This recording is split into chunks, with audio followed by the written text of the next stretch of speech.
Hi friends, welcome to our channel. ఈరోజు మీకు pizza తయారు చేసే విధానాన్ని తెలియజేస్తున్నాను. ముందుగా ఒక ప్లేట్ తీసుకోవాలి. దాంట్లో 1.5 కప్ మైదా,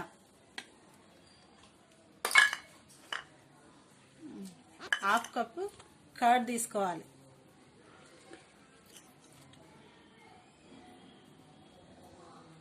1 table spoon baking powder,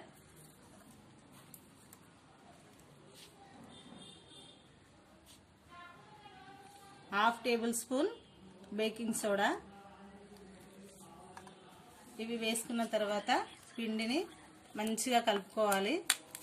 chapati పిండి ముద్దలాగా రావాలి. మొత్తం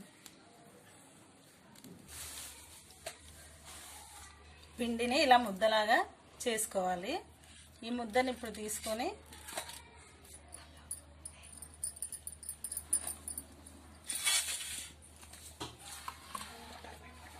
బటర్ పేపర్ తీసుకోవాలి. బటర్ పేపర్ పైన కొంచెం కార్న్ ఫ్లోర్ అయినా మైదా పిండి కానీ పైన జల్లుకోవాలి. జల్లుకున్న తర్వాత ముద్దని ఇలా పెట్టుకొని ఇలా ప్రెస్ చేస్తూ ఉండాలి. దాన్ని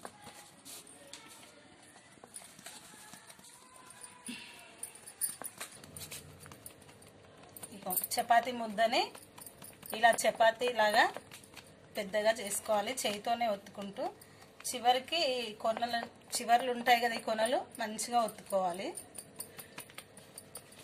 ఇలా ఒత్తిన తర్వాత స్పోక్ ఉంటుంది కదా, దీన్ని తీసుకొని హోల్స్ పెట్టుకోవాలి.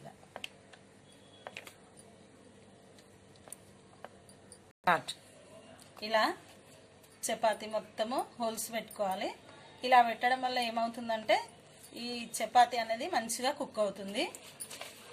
దీని తర్వాత పిజ్జా సాస్ అని దొరుకుతుంది కదండి, దాన్ని తీసుకోవాలి. దీనికి సరిపడా అప్లై చేసుకోవాలి.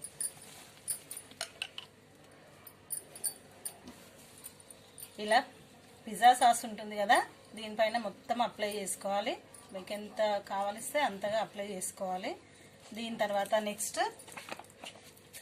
టొమాటో కెచప్ ఉంటుంది కదా, అది తీసుకోవాలి.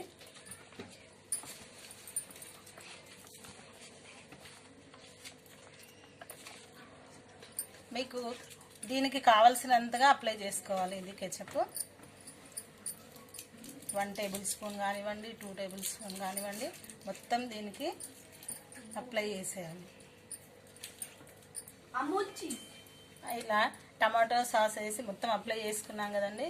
దాని తర్వాత నెక్స్ట్ ప్రాసెస్ ఏంటంటే చీజ్ ఉంటుంది కదా, మనకు బయట షాపుల్లో దొరుకుతుంది చీజ్ ఎక్కడైనా, అది తీసుకొని ఇలా సన్నగా తురుముకోవాలి.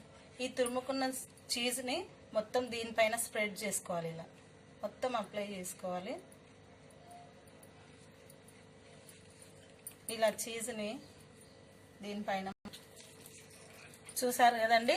ఇలా చీజ్ని మొత్తం స్ప్రెడ్ చేసుకున్న తర్వాత మనము ఇక్కడ క్యాప్సికమ్ తీసుకోవాలి. క్యాప్సికమ్ని చిన్న చిన్న ముక్కలుగా మనకు నచ్చినంత సైజులో కట్ చేసుకోవాలి. క్యాప్సికమ్ ఎల్లో క్యాప్సికమ్ కానీ, రెడ్ క్యాప్సికమ్, గ్రీన్ క్యాప్సికమ్ ఏదైనా యూజ్ చేసుకోవచ్చు. ఇలా చిన్న చిన్న ముక్కలుగా కట్ చేసుకోవాలి. ఇవి టొమాటో ముక్కలు, ఇవి ఆనియన్స్ ఇలా చిన్న చిన్నగా కట్ చేసుకోవచ్చు. ఇలా పెద్ద సైజులో ఎలా అయినా మీకు నచ్చిన విధంగా కట్ చేసుకోవచ్చు. మొదటగా నేను ఇవి క్యాప్సికమ్ ముక్కల్ని దీనిపైన స్ప్రెడ్ చేస్తున్నాను. ఇలా వేసుకోవాలి.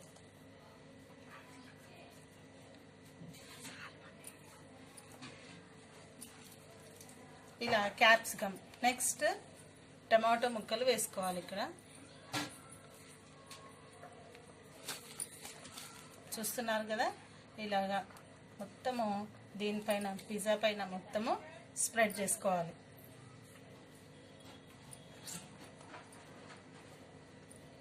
నెక్స్ట్ ఆనియన్ చెప్పాను కదండి, ఆనియన్ కూడా ఇలా స్ప్రెడ్ చేసుకోవాలి.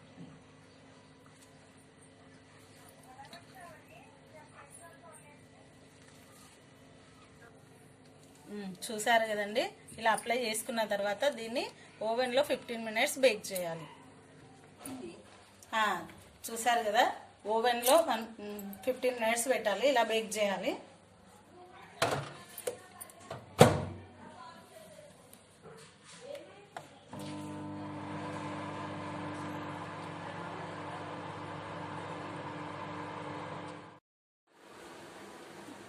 చూస్తున్నారు కదండి, 15 మినిట్స్ ఓవెన్లో పెట్టి తీసాక వేడివేడిగా రెడీ అయిన పిజ్జా.